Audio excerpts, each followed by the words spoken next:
Want to create stunning smoke effect right inside Canva? Let's do it. To create this, open Canva. Go to this plus sign. For YouTube video, select Video Landscape. Select text from the menu. Select the first option, add a heading. Write your text, whatever you want.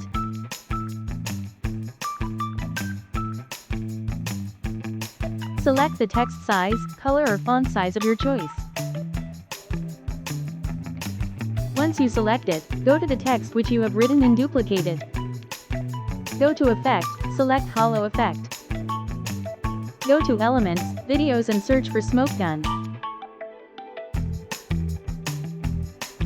Select whichever effect you want.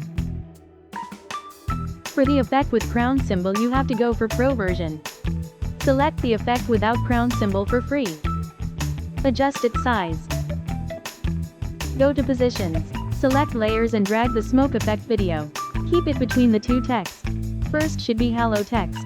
You can check your effect here, or can go to Preview.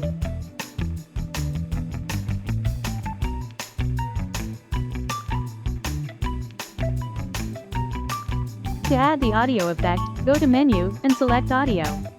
Select the audience of your choice. And, here you go.